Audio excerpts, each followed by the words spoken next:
In the 1970s, there was an increase in Hawaiian movements in communities throughout Hawaii for sovereignty and rights to the people. Many knew that education was integral to revitalizing the community. The Hawaiian Studies movement at the University of Hawaiʻi Mānoa in the 1970s marked a turning point of cultural resurgence and academic reclamation, encompassing efforts to revive indigenous knowledge, language, and traditions. This fostered a renewed sense of pride, identity, and advocacy for Native Hawaiian rights in the context of academic scholarship and social activism. In 1896, the Hawaiian language was legally banned from all educational systems, both public and private, throughout Hawaii. Students and staff members were only allowed to use and speak in English. The loss of language led to a gradual loss of pride and culture within the Hawaiian community. By the 1950s, the Hawaiian language wasn't prevalent in most Native Hawaiian homes, and many Native Hawaiian children and adults didn't know how to speak in their native tongue due to the strong presence of English in educational systems. In 1968, the students at the University of San Francisco demanded a revolution in their education and advocated for an ethnic studies program.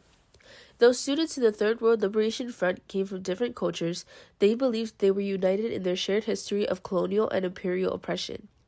The students saw parallels between their tension with the school and what they viewed as the oppression of the Vietnamese by the United States military.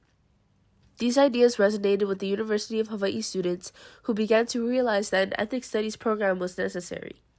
Larry Kimura tells NBC News, "I noticed that my classmates at school weren't proud to be Hawaiian. And then the Pearl Harbor was bombed, and it wasn't just Hawaiians being ashamed of being Hawaiian.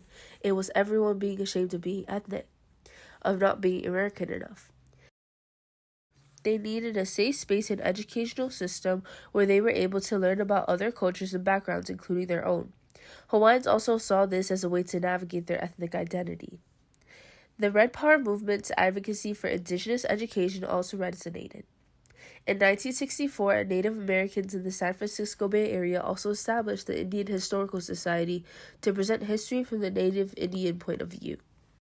In 1972, a group of advocates such as Marion Kelly, Pete Thompson, and Solini Ho were some of many who attended the Ethnic Studies meeting at the Kaimuki Library. At this meeting, there was a great discussion about the benefits and necessity of an ethnic studies program for the University of Hawaiʻi Mānoa. After numerous meetings and protests for the Ethnic Studies Department at the University of Hawaiʻi Mānoa, the school eventually received an official Ethnic Studies Department in 1978. In 1970, the Hawaiian Studies was established under the Liberal Studies because the Ethnic Studies Department hadn't been created yet. A year before, on September 15, 1977, an initial proposal for a Hawaiian Studies program at UH Manoa was submitted to establish an academic support unit, the Hawaiian Studies program at Manoa, and a Bachelor of Arts degree in Hawaiian Studies. The University of Hawaii has expanded across Hawaii. This creates more opportunities for Native Hawaiian students from all parts of the islands to immerse themselves in the Hawaiian language and culture. The University of Hawaiʻi Mānoa has a long history of trying to provide a Hawaiian Studies program and education to the people of Hawaii. The sanctioning of the Ethnic Studies Department and the Constitution stating that Hawaiian was an official language gave momentum to the movement for the Hawaiian Studies Department. In 1986, the KOʻu report was created to examine the purpose and reason for a Hawaiian Studies Department. The KOʻu report explored difficulties that the program would be faced with as well as goals for the department. When activists like Haunani K. Trask and Lili Kala were trying to reinforce the Hawaiian Studies program at the University of Hawaiʻi Mānoa in the 1980s, they faced a lot of backlash. There were interviews, naysayers, and racists ridiculing Hawaiian culture. In an interview with Lili Kala, Amat asks, "What good is Hawaiian culture really? When in Oahu prison, you have half of the inmates of Hawaiian blood." Not only did people have a certain perspective of Hawaiian culture, like, as the man says, unimportant, but the Hawaiian culture and people are essentially being discriminated.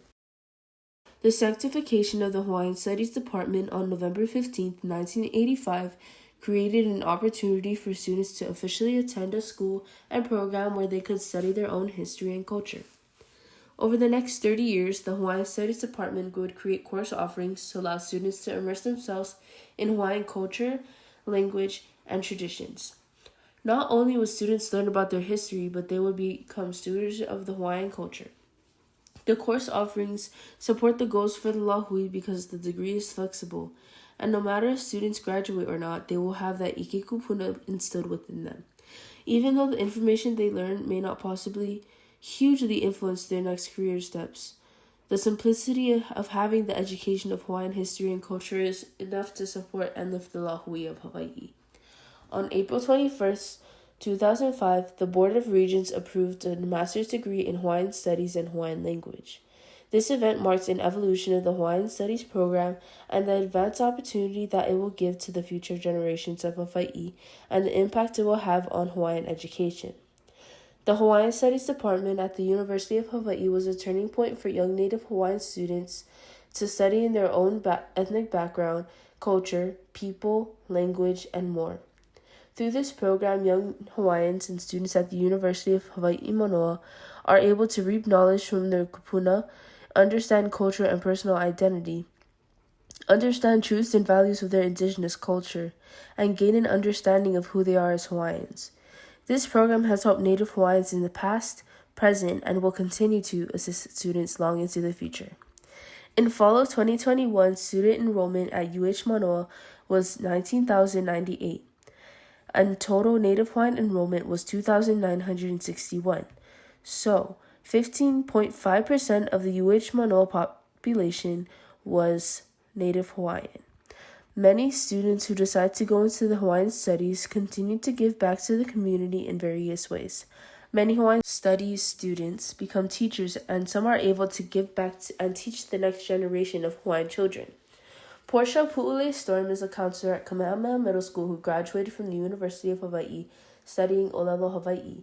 In an interview with her, she says, and it's all in Olelo, and it's you're learning really from the source. So I think that's such a valuable opportunity that you have at UH Manoa. And the second engaging opportunity, I would say, would be Ola Naivi, which is a Hawaiian immersion camp. And so during my time, we traveled to Kamokuʻokeawe, and we went there with Kumu, Haumana, Manaleo. We engaged in cultural experiences. We went to visit different wahipana. We prepared food. We lived outdoors with each other for 2 weeks, all while speaking Olelo Hawaii Wale no. If you needed to express something, you had a need, anything, you had to figure out how to say it maka Olelo Hawaii. So to this day, that was probably one of the most culturally immersive and valuable experiences.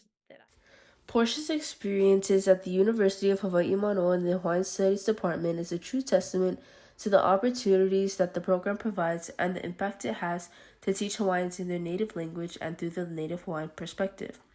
She graduated with an undergraduate in Hawaiian language from the University of Hawaii in 2008 and continues to use her Olelo Hawaii today.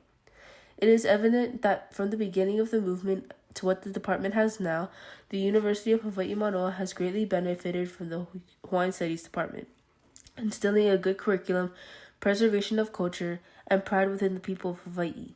The movement of the Hawaiian Studies Department at the university marked the turning point of culture resurgence and academic reclamation, with efforts to revive the language and culture of Native Hawaiians. This turning point marked the importance of Indigenous education and providing Indigenous peoples with the opportunity to learn about their native culture. The legacy of the Hawaiian Studies movement can be seen today not only at UH, but at Punana Leo, Kamehameha schools, and throughout the educational systems of Hawaii.